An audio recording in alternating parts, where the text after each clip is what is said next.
Bonjour à tous. Alors, au mois de juillet, on s'habitue après.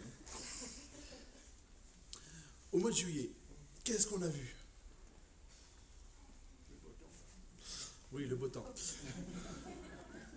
Galates chapitre 5, et on avait comparé la vie selon la chair et la vie selon l'esprit. Donc c'était un appel vraiment à se tourner vers Dieu, à abandonner vraiment la vie selon la chair et embrasser la vie selon l'esprit avec le fruit de l'esprit, plein de petits mots, à quoi ça correspond. Et ensuite, en août, on a vu de Pierre, chapitre 1, notamment les versets 5 à 9, où on voit ici une sorte de progression, de croissance, de faire les choses dans le bon ordre. Hein, à la fois ajouter la vertu, et ainsi de suite. La connaissance, et ainsi de suite. Donc, un chemin de croissance tout tracé. Mais tout ça, c'est pour faire quoi? Troisième étape, une fois que je suis devenu grand. Alors, avec les jeux de mots qu'on a fait avant, je ne sais pas si c'est approprié, mais voilà, pour servir. Oui, merci JF, c'est écrit. Il n'y a pas de piège. Mais parfois, c'est l'art du découragement, servir. Si on est mal préparé, si on a une mauvaise image de ce qu'est le service, on se prend une gamelle.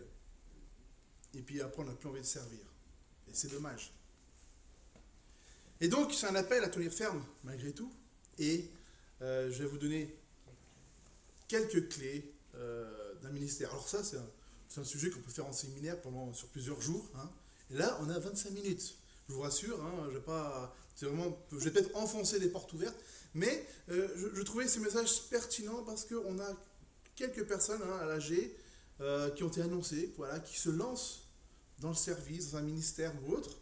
Alors peut-être que vous l'avez déjà vu lors des formations, tout ça, mais je pense qu'un petit rappel permet aussi de remettre les choses à leur place. Et puis peut-être que ce matin, Dieu va vous parler, va vous appeler peut-être à vous lever et à servir Dieu. Donc c'est bien d'avoir des petites bases comme ça aussi en prédication de temps en temps. Ça donne au moins un aperçu global. Voilà. Et ce qui est important, j'ai pas pris. Ah si, j'allais là. Et ça marche en plus, c'est beau. Et je me souviens du 27 janvier 2018. Vous voyez, je l'avais noté, hein, c'est pour ça que je ne vais pas pour le ça comme ça, hein, mais je prends des notes des fois, vous voyez, quand on fait des réunions. Ça peut servir, on pourrait les ressortir. Et 27 janvier, le réseau FEF fait cette statistique que Mathieu a rappelé. Il a fait un petit résumé de 1 sur 2, hein, mais là, 40% environ de ceux qui sortent de l'école biblique, sur la faculté, l'institut biblique, dans les 5 ans qui arrivent après le début du ministère, vont abandonner. C'est énorme quand même. Et quand on sait aujourd'hui le nombre d'églises où il manque de responsables, si en plus ceux qui sont formés ne tiennent pas, ça montre que quelque part, il faut faire attention. Il y a des choses à réfléchir. Premier exemple que je vous donne, c'est l'exemple de Josué. Oui, c'est lisible. J'avais peur que ce ne soit pas trop lisible. On va lire ensemble ce texte, et je vous invite à ouvrir vos Bibles, comme l'a dit Christian tout à l'heure. Deutéronome, chapitre 31. Genèse, Exode, Lévitique, Nombre, Deutéronome. Donc c'est plutôt à gauche, au début de la Bible. Deutéronome 31. Je veux que vous imaginiez à la place de Josué. D'accord? Pendant ce passage. L'Éternel dit à Moïse. Donc là, on est à la fin du ministère de Moïse et c'est le passage de relais avec Josué. Voici le moment approche où tu vas mourir.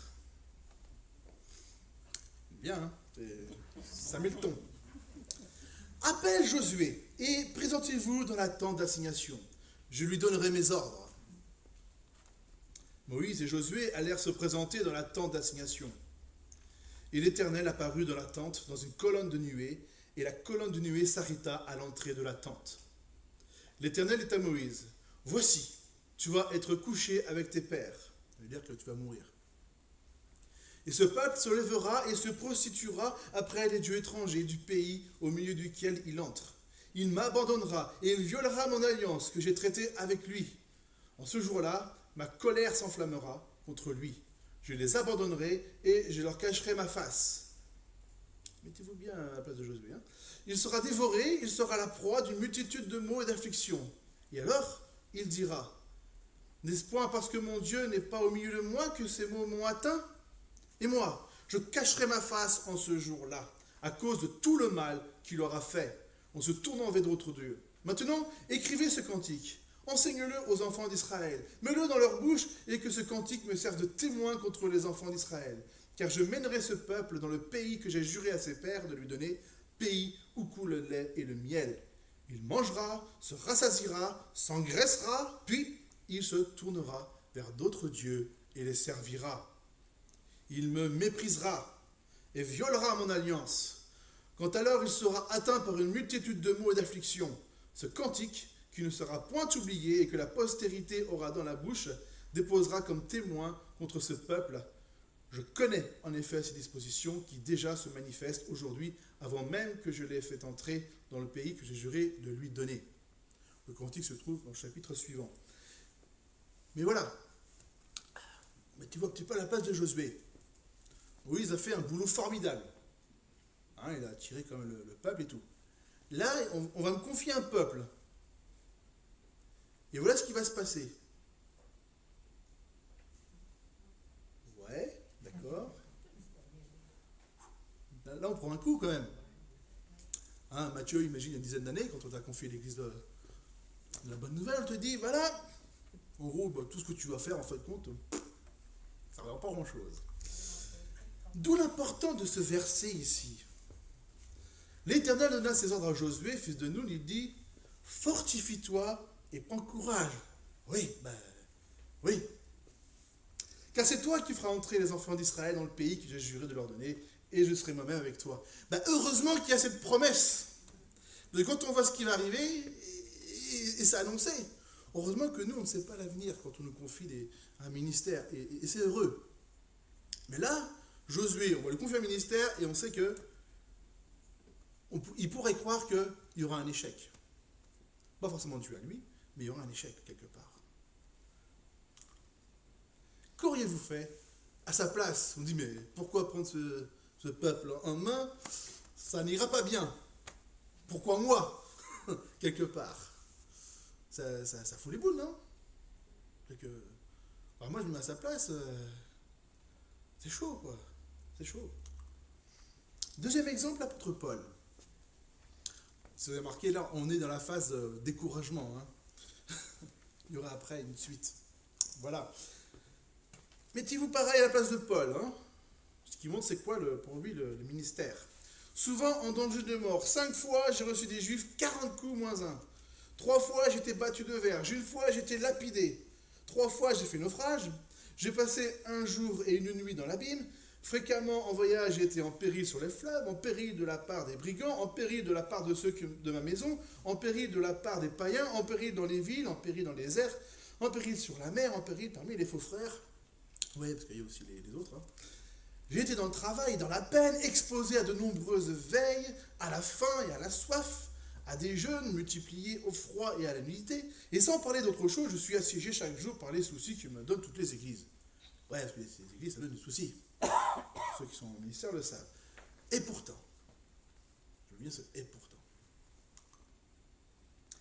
nous sommes pressés de toute manière, mais non réduits à l'extrémité. Dans la détresse, mais non dans le désespoir.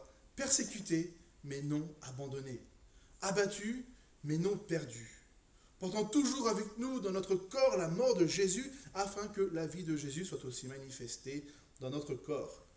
Car nous qui vivons, nous sommes sans cesse livrés à la mort à cause de Jésus, afin que la vie de Jésus soit aussi manifestée dans notre chair mortelle. Ainsi la mort agit en nous et la vie agit en vous.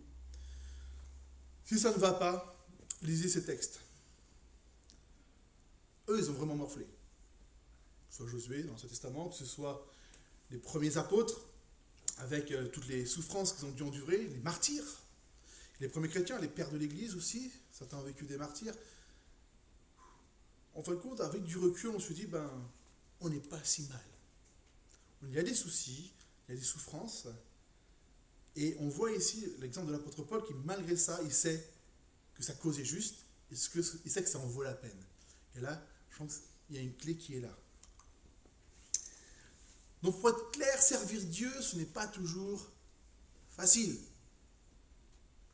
C'est être exposé.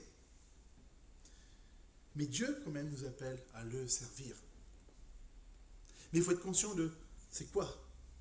Qu'est-ce qu'il en coûte aussi de répondre à cet appel? Mais Dieu nous appelle. Dieu nous appelle. Il nous appelle à être actifs dans l'Église. Et c'est important, je pense, de le souligner. Et être actif dans l'Église, c'est entrer dans un combat. C'est investir le territoire de l'ennemi, Satan. Parce qu'on va arracher des âmes. Quand nous prêcherons l'Évangile, pour que la personne puisse se tourner vers Dieu, on l'arrache à un royaume de ténèbres, on va le ramener à un royaume de lumière. Et donc ça ne fait pas plaisir. Donc dès que vous entrez dans un ministère, quel qu'il soit, il va y avoir de la résistance. Vous allez être attaqué, et c'est normal. Et dès qu'on en est conscient, on sait pourquoi des fois des tuiles arrivent. Mais si on est prévenu, ça se passe beaucoup mieux. Alors, tout d'abord, il faut comprendre que Dieu a choisi d'établir des responsables. Pourquoi? Et puis, on va voir sur quels critères. Il y a, on va dire, 3 types de responsables, 2 notamment, ou qui sont clairement identifiés, qu'on trouve dans 1 Timothée 3 et dans Tite, chapitre 1, qu'on appelle ancien ou évêque. Les 2 termes sont utilisés, et au niveau de ce matin, c'est la même chose. Il y a une petite nuance, mais ce n'est pas le lieu ici pour vraiment faire tout éclairer. Et puis les diacres et les diaconesses. Et ça, ce sont des fonctions. C'est-à-dire qu'on établit des personnes responsables, quelle que soit, je dirais, leur capacité, quel que soit leur don. Ça, c'est, voilà, il y a un début, il y a une fin. Voilà, de telle date à telle date, tu as ce ministère-là de responsabilité. On va voir en quoi ça consiste, évidemment. Et puis un autre type, on va dire, que j'ai appelé les ministres de l'Évangile, c'est selon les dons. Voilà. Certains ont des capacités que Dieu a données. On peut les retrouver, voilà, certains sont plutôt évangélistes, d'autres sont plutôt, voilà, ils savent chanter et amener les adorateurs à s'élever vers Dieu. Donc ça, voilà, il y a des dons d'enseignement, capables d'enseigner les enfants, capables, voilà. Mais ça, c'est le don, on l'a. Et on va l'exercer de manière officielle dans l'Église. Voilà, il y aura un début et une fin. C'est un ministère, c'est l'exercice officiel dans une Église. C'est reconnu par l'Église. Voilà, on reconnaît que cette personne a ce don-là. Et donc, elle doit pouvoir le mettre au service de l'Église dans un ministère. Voilà. Mais il faut que ce soit reconnu.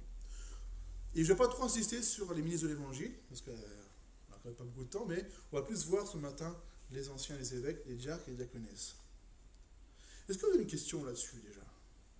Non? Il n'y a pas rien qui vous choque? Incroyable. Moi, ça m'interpellerait. Ok. On verra après. Ouais, j'aime bien un peu choquer. Alors, ouais, j'ai pas voulu faire d'animation. En haut à gauche, les anciens et les évêques. Voilà, vous retrouvez cela dans 1 Timothée 3 et Tite chapitre 1. On va les voir, on sont plutôt désignés pour diriger l'église locale, voilà, mener la vision. C'est quoi la vision de l'église locale? À quoi ça sert l'église? Hein? Évangéliser, c'est assez réducteur. Oui, exact. Ouais, il y a cela, il y a de cela.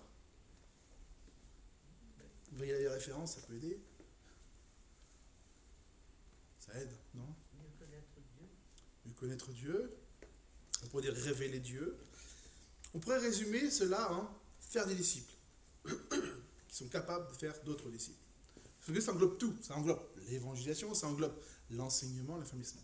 Matthieu 28 va dire, voilà, faites de toutes les nations des disciples en les baptisant et en les enseignant. Je change un peu en français parce que je préfère la forme originale. Parce que le baptême, c'est le départ, et en les enseignant, en les en progressant à la foi, jusqu'à qu'ils soient capables de faire de même. Proclamer l'évangile et d'accompagner d'autres à grandir. C'est un peu général. Et la vision d'une église locale, c'est ça. On a vu faire des disciples, c'est la vision générale. Et une église locale doit réfléchir, d'accord, on a l'objectif maintenant, dans notre contexte socio-culturel, et avec toutes les particularités qu'il y a autour de nous, comment est-ce qu'on va s'approprier cet objectif, hein? On doit réfléchir ensemble, et puis comment se l'approprier, et voilà comment on va mener les choses, étape par étape. Ils ont aussi le rôle de reprendre ceux qui s'égarent, hein, pour les ramener dans le droit chemin. Frères, je cite le verset qui est juste en dessous, j'ai mis en référence. Si un homme vient à être surpris en quelque faute, vous qui êtes spirituels, redressez-le avec un esprit de douceur. C'est pas tout le monde, ceux qui sont spirituels, avec un esprit de douceur. Je le souligne parce que parfois j'ai vu des choses, pas ici bien sûr, qui s'autorisaient justement à reprendre de manière, mais alors pas avec un esprit de douceur du tout. Non, je pense que là-dessus c'est important que ce sont ceux, voilà, un ancien, un évêque doit être capable de reprendre quelqu'un, parce qu'il faut dire les choses quand ça ne va pas. Alors, le but c'est que le troupeau ne s'égare pas, donc il faut quand même dire les choses, mais de la manière, la forme est importante. Dans le fond, on a souvent raison d'ailleurs, mais ce qui cause des conflits dans toutes d'ailleurs les relations, c'est la forme. La manière dont on dit les choses n'est pas toujours correcte. Et là, il faut savoir les dire correctement. Car le but, c'est de gagner les âmes, encore. Protéger l'Église contre les faux docteurs, hein, donc ça, c'est vraiment l'objectif de l'épître de Tite. Hein. Tu vas nommer les anciens parce que, voilà, je t'ai laissé en Crète afin que tu mettes en ordre ce qui reste à régler et que, selon mes instructions, tu établisses des anciens dans chaque ville. Et plus loin, capable d'exhorter selon la saine doctrine et de réfuter les contradicteurs. Donc, en Crète, il y avait des problèmes, il y avait des faux docteurs, des contradicteurs. Donc là, solution, tu établis les anciens. C'est eux qui vont garder, sont les protecteurs. Et forcément, comme l'a dit Zach, enseigner la saine doctrine, hein, parce qu'il faut affermir les croyants, on doit pouvoir grandir et former des nouveaux responsables de Timothée 2.2. Hein, ce que tu as reçu de moi, transmets-le. Ça, c'est important. Voilà. Les diacres, les diaconesses, pour faire simple, eh bien, assister les anciens et les évêques dans toutes les autres tâches. On peut prendre, parce que voilà, il y a déjà pas mal de boulot là, eh bien, ils vont pouvoir assister. On peut mettre par exemple, comme exemple, pour essayer de contextualiser dans notre société, dans notre contexte à nous, ceux qui sont membres du conseil, par exemple, c'est un peu le rôle de diacre et diaconesse. Ils soutiennent, voilà, ils assistent vraiment les anciens à prendre les bonnes décisions, à veiller à tout ce que se passe bien. Et puis tout à l'heure, les ministres de l'Évangile, hein, par exemple, celui qui fait l'école du dimanche est un ministre de l'Évangile. Celui qui parle autour de la parole de Dieu est un ministre de l'Évangile en tant qu'évangéliste. Voilà. Celui qui fait du piano, et ainsi de suite. On peut les voir comme des ministres de l'Évangile. Les qualités. Donc là, vous avez la référence. Il y a une différence quand même entre les évêques et les anciens et les diacres et les diaconesses. Un homme irréprochable, monogame, sobre, modéré, réglé dans sa conduite, hospitalier, propre à l'enseignement, pas alcoolique, non violent, indulgent, pacifique, désintéressé, c'est pas par l'argent ça, un bon dirigeant familial, pas un nouveau converti, et qui reçoit un bon témoignage des non-chrétiens. Et on va dire que Tite rejoint cette liste. Hein. Ça, je vous ai mis les deux. Donc c'est important ici qu'il y a une distinction entre les deux. Normalement, je ne pense pas qu'il y ait une nouveauté. La seule différence entre, de ma compréhension, en tout cas de ce passage-là, clairement ici, ce passage, pour les anciens et les évêques, sont des hommes. Par contre, il y a une distinction après pour les diacres, où là, on peut être homme ou femme.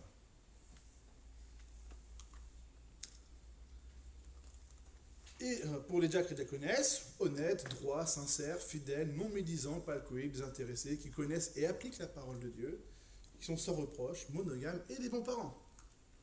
Voilà, pour résumer un petit peu les choses. Évidemment, ça demanderait une étude approfondie. Mais déjà, le fait de... ça donne un petit peu, quand on doit décider, voilà, choisir des responsables d'église, on a ici des critères. Parce que quelque part, chacun doit se soumettre à ces responsables-là. C'est pour ça qu'en général, quand on désigne un ancien, ils sont votés à l'Assemblée générale parce que Ça veut dire, on est d'accord, même si on n'est pas parfait. Personne n'est parfait, mais voilà, globalement, est-ce qu'on retrouve, voilà, quand je vais voter, est-ce que je retrouve vraiment ces critères-là dans ce que je vote et que donc j'accepte de me soumettre. Ça, c'est important.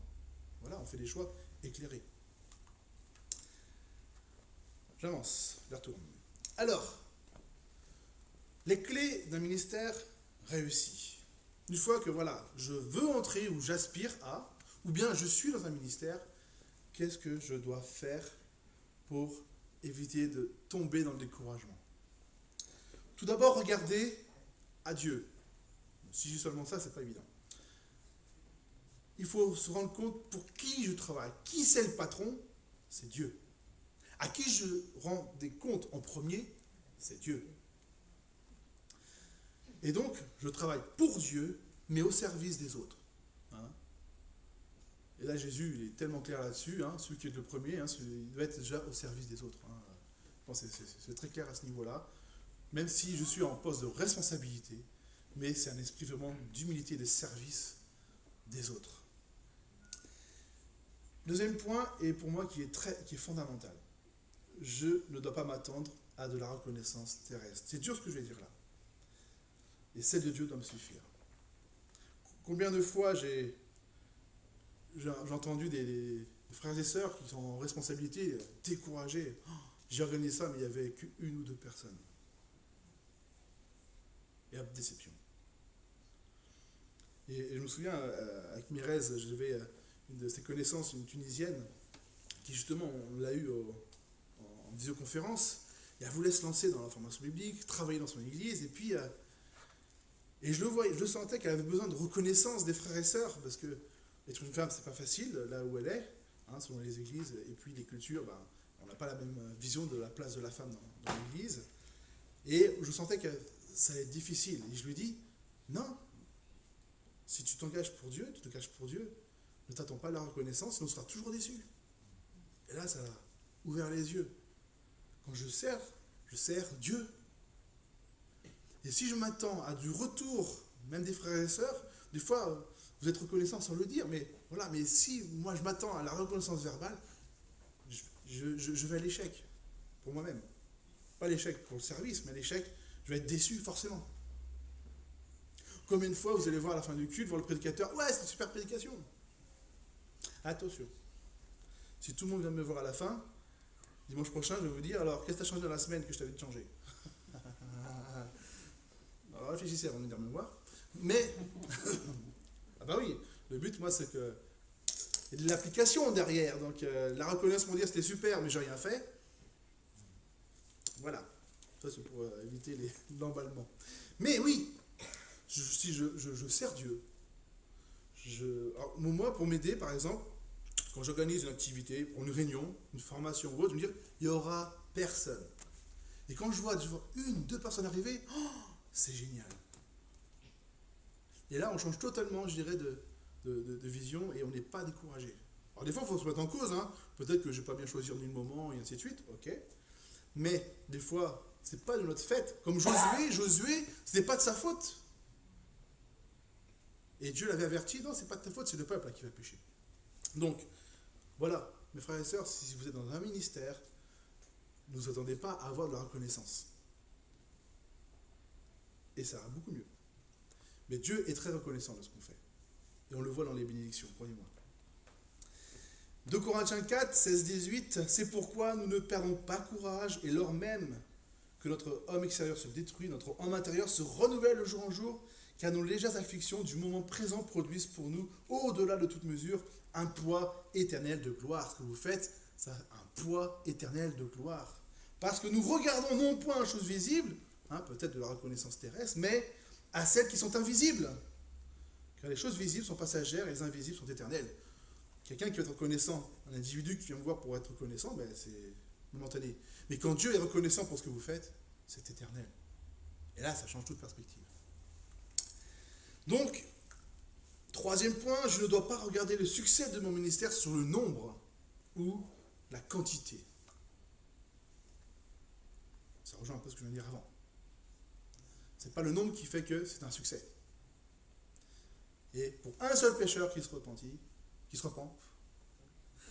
Ah, il fait chaud. Pour un seul pasteur qui se repent, il y a la fête dans le ciel. Ça, c'est fondamental. Moi, je me souviens, pendant une campagne d'évangélisation, il n'y a pas eu grand monde. Hein. Je ne sais même pas si il y a eu du monde. Mais on m'a appelé pendant cette campagne-là. Je devais animer une conférence peut-être 1 heure ou 2 heures après. Il fallait que j'aille à l'hôpital parce qu'il y avait un mourant. Au début, je dis non, j'ai pas le temps. Je suis allé quand même. Je suis allé, il était en fin de vie d'un cancer. J'arrive, il était musulman.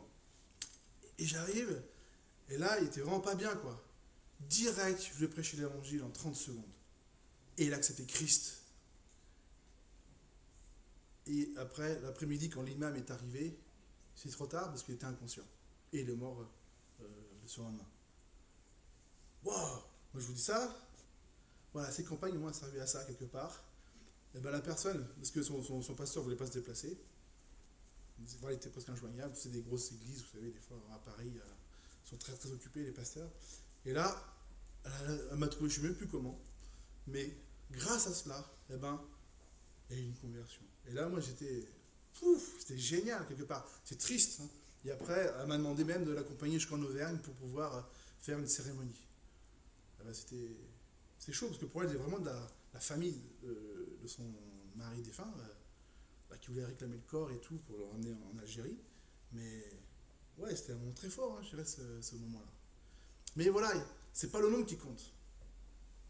Une conversion, déjà, c'est quelque chose d'énorme. Et puis surtout, rester à l'écoute de Dieu dans tout ce qu'on entreprend. Des fois, on rentre dans une routine.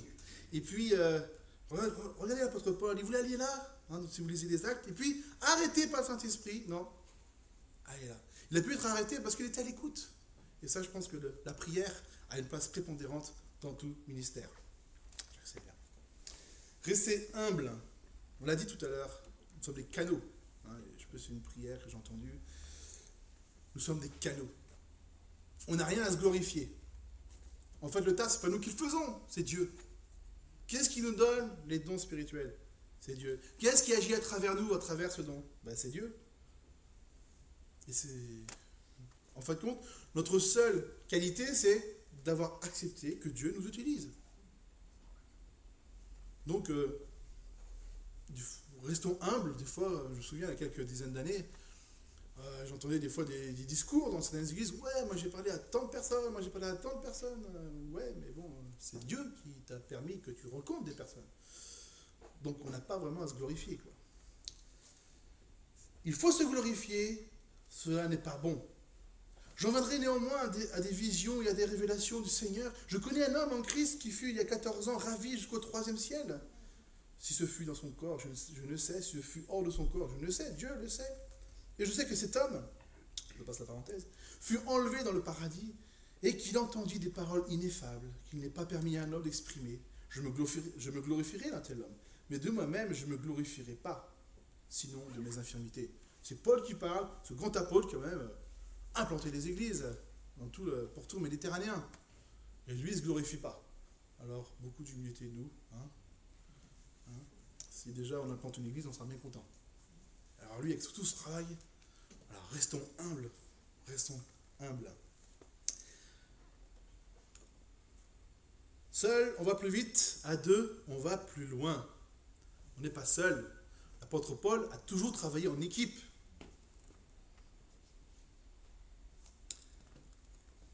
C'est important de travailler en équipe.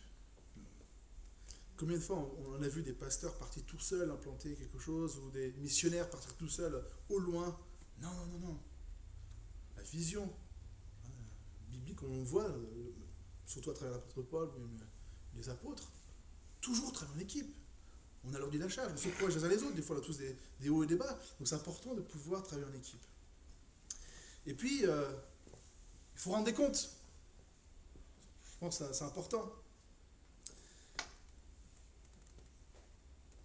Dire que, ah ben non, il n'y a que, j'ai juste, c'est que Dieu le patron et je dois rendre compte à personne. Ben non, pas trop. Regardez l'apôtre Paul. C'est l'apôtre Paul, encore une fois. Barnabas va le chercher. Hein, on est en acte 11 de mémoire. L'église de Jérusalem entend parler qu'il y a des chrétiens en Antioche de Syrie, hein, parce qu'il y a 2 Antioches dans la Bible. Hein. Antioche de Syrie et Antioche de Pisidie. Il y en a qui suivent. Et Antioche de Syrie, il y a des chrétiens, mais pas structurés. Donc l'église de Jérusalem envoie Barnabas, il arrive sur place, ouais, c'est pas mal, il y a un beau potentiel, mais je suis tout seul. Il va chercher Paul, et hop, travaille l'équipe. On sait le binôme qu'ils ont fait après. Et voilà, et 2 chapitres plus loin, acte 13, qu'est-ce qu'on voit? L'église qui est là, structurée, il y a des responsables qui ont été nommés, formés, et ainsi de suite. Et après, quand Paul va partir, c'est pareil, il va partir en équipe. Mais après son premier voyage missionnaire, qu'est-ce que fait Paul? Il revient où? À Antioche de Syrie, et il rend compte de ce qu'il a fait. Lui, le grand apôtre, non? Il rend compte. Pareil, avant de commencer son ministère, qu'est-ce qu'il a fait? Il était là à Jérusalem, rencontré qui? Jacques, notamment, qui était le responsable à l'époque. Tu me corriges si j'ai des bêtises. Et il a vu Pierre aussi. Voilà. Il ne s'est pas allez hop, Dieu. Alors que sur le chemin de Damas, Jésus est devant lui, ressuscité, va bosser maintenant. Non, il faut l'approbation quand même de ce que Dieu a mis en place comme structure de leadership, qui était à l'époque donc, le Conseil de Jérusalem.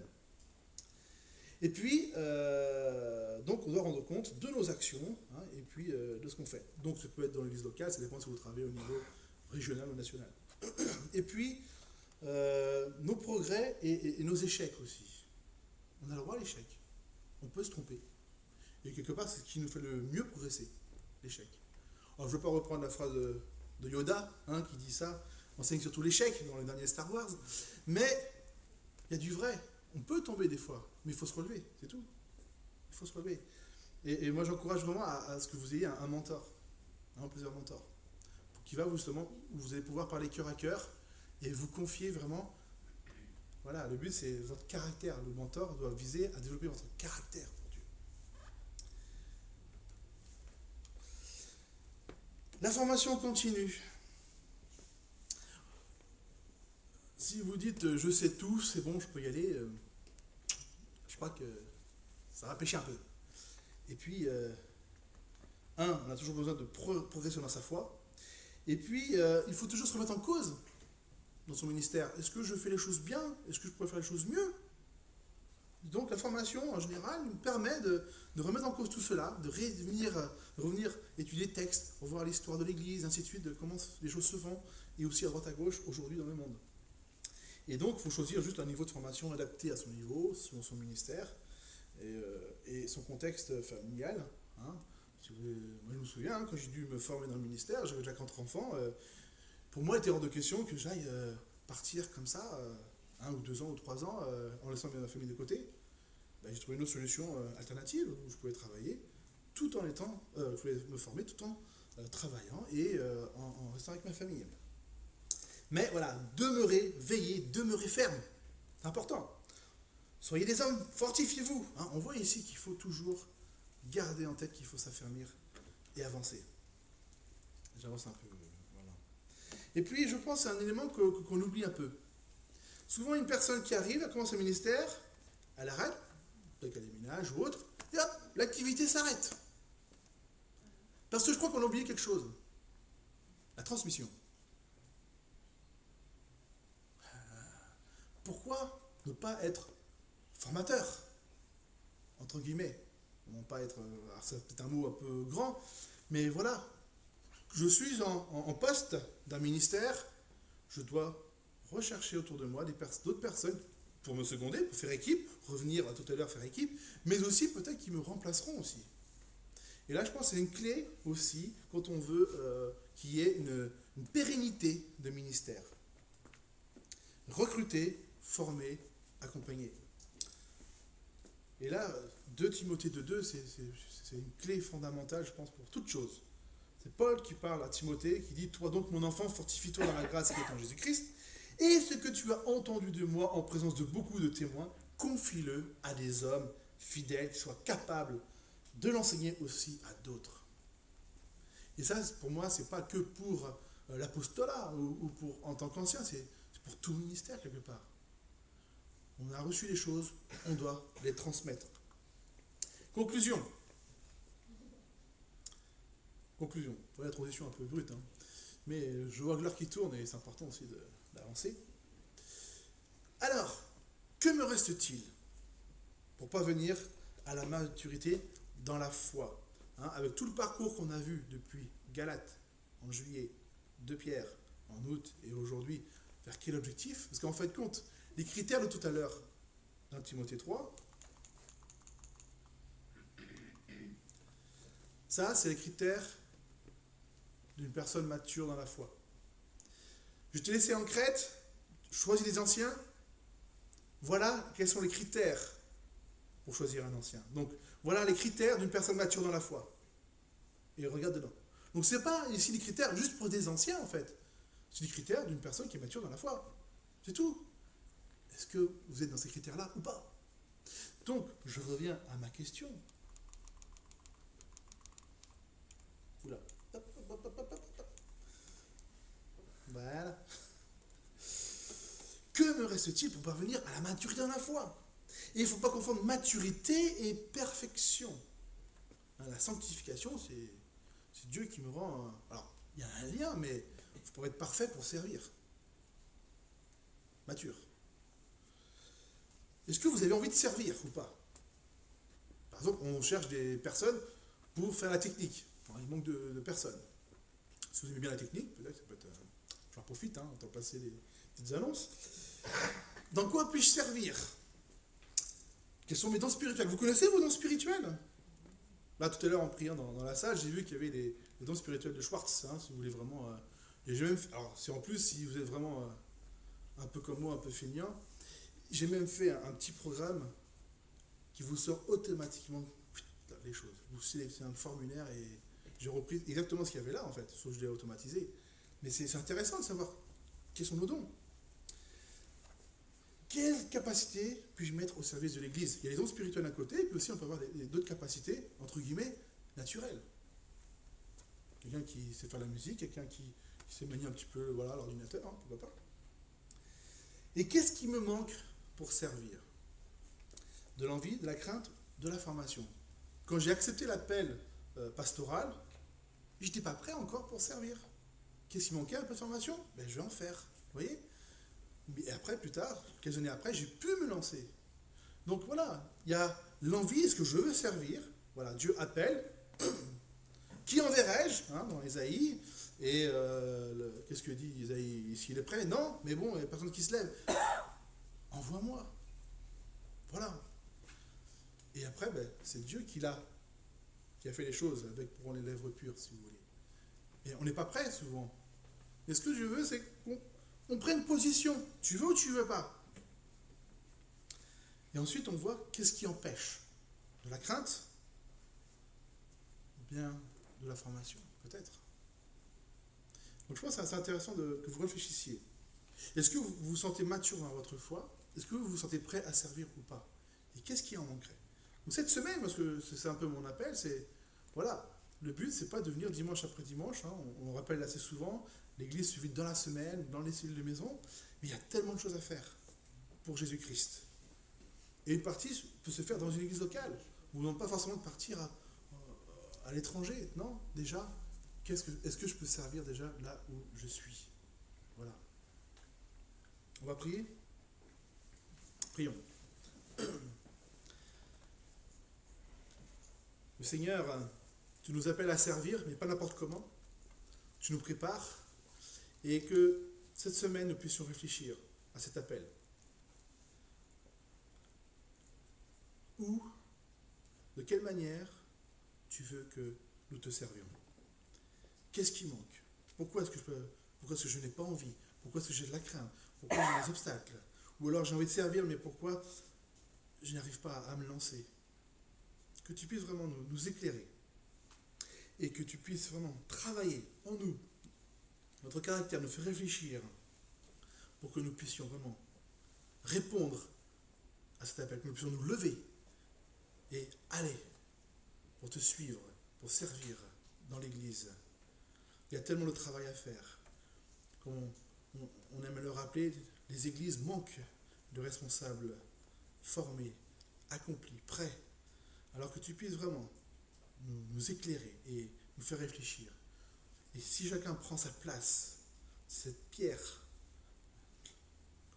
cette image de la maison, où si chaque personne est une pierre vivante, si chacun prend sa place, et bien l'édifice peut grandir. Alors que tu puisses vraiment nous éclairer, nous affermir encore, nous parler, ne pas nous laisser tranquilles, mais voilà, que cette semaine, voilà, qu'est-ce que tu peux faire pour moi?